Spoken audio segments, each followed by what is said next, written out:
Big things often have small beginnings, and sometimes those beginnings can be as small as selling one package of stickers. Now, I have to be real with you guys. In the beginning of my art career, I thought that stickers were somehow below me. I didn't want to have anything to do with stickers because I believed nobody ever wrote history by selling stickers, and so I thought that collectors would not take me seriously. But as you will see in this video, selling stickers can actually be a real way to make quite a lot of money in the art world, and can indeed connect you with art collectors, because there are art collectors who are buying stickers specifically. There's a whole scene that I was not aware of. Big things oftentimes have small beginnings. Now, the main reason that selling stickers can be such a smart move is because of a theory called the pricing bunny. And the pricing bunny states that customers have a tendency to jump from one price point to another, and usually from a lower price point to a higher price point.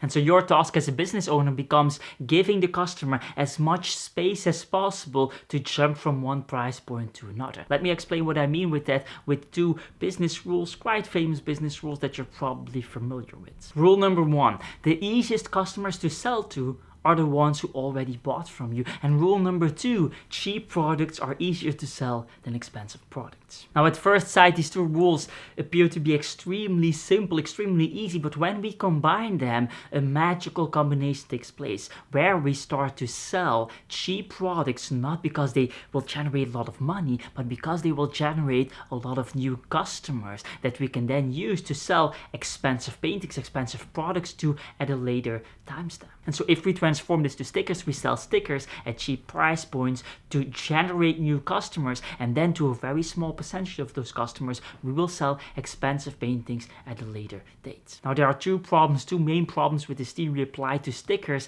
that prevent us from making quite a lot of money with stickers. The first problem is that these stickers need to be made, packaged, and shipped oftentimes every single time that you make a sale, and this obviously costs a lot of time and effort, and considering the price points of stickers, this just simply doesn't become a feasible option. And so in an ideal scenario, we would live in a world where this is done automatically for us, so that we don't have to spend time packaging, shipping, printing, making, designing. Well, perhaps designing, we can do the designing, we're artists, but the packaging and all of that stuff is done for us. Now, luckily there's a solution for this. It's called print on demand. Print on demand companies are basically companies that do the packaging, do the shipping, do the printing of the stickers for you, and on top of that, it's on demand, meaning that they do it whenever the customer makes a purchase, and so you don't have to have a large inventory of your stickers at all times available. And so this first problem is solved with print on demand companies. Now, there's also a second problem to this, and that is that grown-ups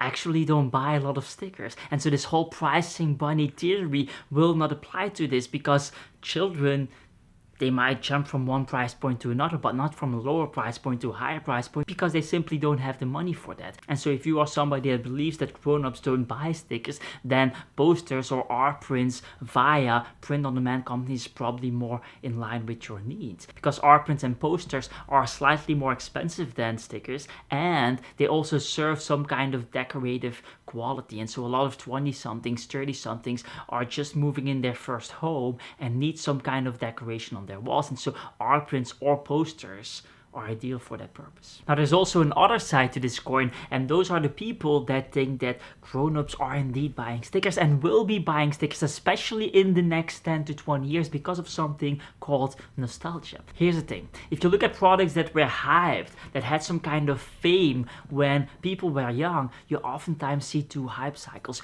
Once when the people were young, let's say 18-year-olds, and there's this thing, or 15-year-olds, there's this thing, and they're all hyped about it, and then you see another hype cycle 15-20 years later, when those children are now grown-ups and they're longing back towards the time that they were kids. You see this, for example, in Pokemon cards or baseball cards, where you have these kids that are just completely consumed, indulging themselves in Pokemon cards, and then 20 years later, when they have the money to buy those things, you saw that very recently, then they will start to invest in those Pokemon cards. cards. You see this with baseball cards as well. You see this with expensive products as well, like Dog's motorcycles. What we saw with these Dog's motorcycles, that these young kids look up at the older 16, 17, 18-year-olds riding their cool Dog's motorcycles, and then it goes out of fashion when they are 18, 19, 16 years old, and then 15 years later, when they're 35 and they have the money to buy those Dog's motorcycles and they're longing back to that time that they were kids,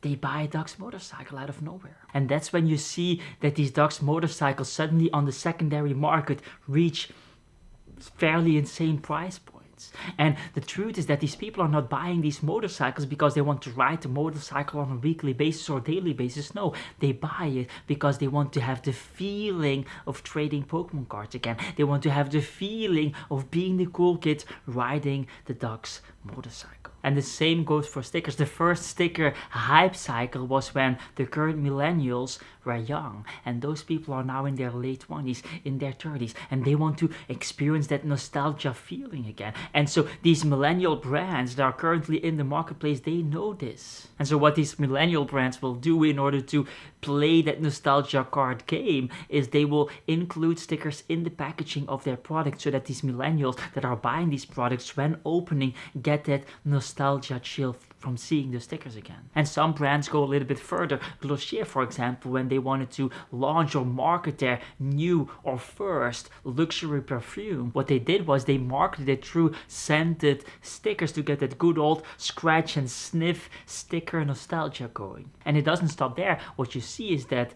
on the secondary market, these stickers that are being used in these product launches are being sold. And so what does that mean? It means that there's an actual demand for those stickers. People are willing to pay money for the stickers that other people got for free. And so this is a very good sign that there's some kind of value exchange going on there. And some millennial brands go as far as to sell stickers on their websites to give it that nostalgia feel. I'm not sure if they're selling it to actually make real profit on those stickers, or if they are selling it to do the prize bunny hop type of game, or if they're just branding themselves on their website through that, where they want to create a nostalgia vibe more than they want to sell those stickers. I'm not really sure, but one thing is certain is that they are using it effectively and are winning in the marketplace. And on top of all of that, one of the more interesting developments that we are seeing is that on the secondary market, on sites like Katawiki, we are seeing that they are selling art stickers. And if we look on the same sites, then we can see that the baseball stickers, not cards, stickers that they are selling are actually reaching quite high price points. I've seen stickers being sold for hundreds of dollars. And for as far as I know, baseball stickers are less unique and less valuable than art. And so we will probably see in the art world stickers being sold for thousands of dollars in the near future, meaning that there is an actual collector's base out there that is searching for this particular thing, not to just collect, but also to invest in. And so as an artist, it is actually possible to reach collectors, art collectors, through selling stickers. And so my initial thoughts about stickers and how they were not for grown-ups all the way in the beginning, after closer inspection, is probably not really true. And so as you can see, when it comes to selling stickers, there are basically two camps: those who believe that grown-ups don't buy stickers, and those who believe that grown-ups most definitely buy stickers. But regardless of which camp you belong to, there is one way that you can use stickers and benefit from it anyway, and that is the way that I use stickers myself. And so what I do is I take those stickers and I put them in the packaging of my artworks, and by doing that, I know that a small percentage of the customers will actually be happy that they have stickers. And so this is a very easy way to provide extra value, and a very small percentage of those collectors will also start collecting those stickers, which is just a really nice, fun thing that you can't really miss with. If you want to go in and use this bunny pricing strategy and really dive deep and really understand this theory to its fullest, then I would recommend my video on selling art prints. I'll link it in the description and in the end screen. That said, get the hell out of here.